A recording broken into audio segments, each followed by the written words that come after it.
जी शिक्षण आहे आपल्या यूट्यूब चॅनलमध्ये आपण सर्वांचं पुन्हा एकदा सहर्ष स्वागत. राज्य सरकारी कर्मचारी, निमसरकारी कर्मचारी, राज्यातील पेन्शनधारकांसाठी, कुटुंब निवृत्ती वेतनधारकांसाठी मार्च पेड इन एप्रिल पगारासंदर्भात आत्ताच्या घडीची मोठी आनंदाची बातमी समोर आलेली आहे.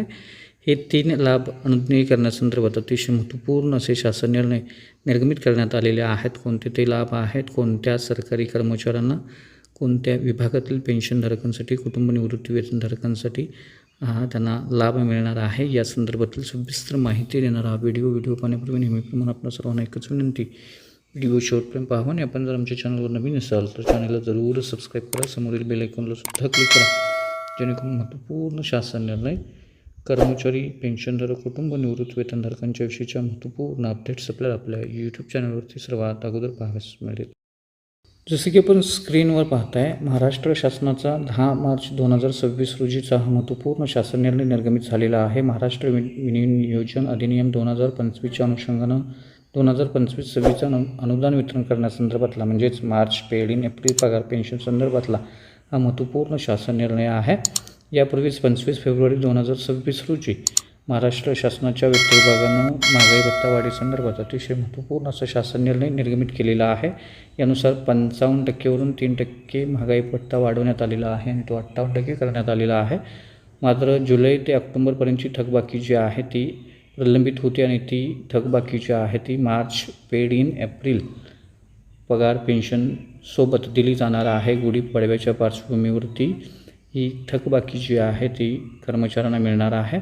या संदर्भातलं GR 25 फेब्रुवारीला निर्गमित झालेलं आहे आणि या अनुषंगानं मार्च पेड इन एप्रिल पगार पेन्शन जे आहे ते या संदर्भातला अनुदान वितरण करण्यासंदर्भातला शासन निर्णय देखील 10 मार्च 2026 रोजी निर्गमित झालेला आहे. त्यामुळे निश्चितच या शासन निर्णयाच्या अनुषंगानं राज्यातील सरकारी कर्मचारी, निमसरकारी कर्मचारी, त्याचबरोबर पेन्शनधारकांना त्यांचा पगार पेन्शन जो आहे तो 4 महिन्याच्या थकबाकीसह जुलै ते ऑक्टोबरपर्यंतची जी थकबाकी आहे ती त्या थकबाकीसह मिळणार आहे. त्यामुळे निश्चितच ही अतिशय आनंदाची बातमी आहे.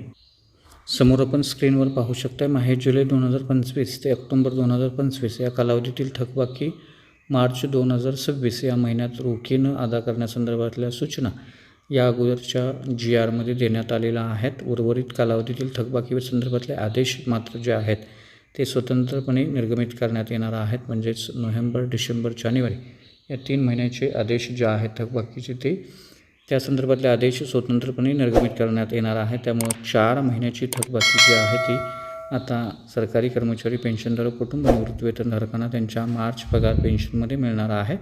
गुढीपाडव्याच्या पार्श्वभूमीवर ही अतिशय महत्त्वपूर्ण आणि आनंदाची बातमी आहे असं आपल्याला म्हणता येईल. राज्य सरकारी कर्मचारी, त्याचबरोबर पेन्शनधारक, कुटुंब निवृत्ती वेतनधारकांना आता महागाई भत्ता संदर्भातली जी जुलै ते ऑक्टोबरची थकबाकी जी आहे ती मार्च पगार पेन्शनसोबत मिळणार आहे.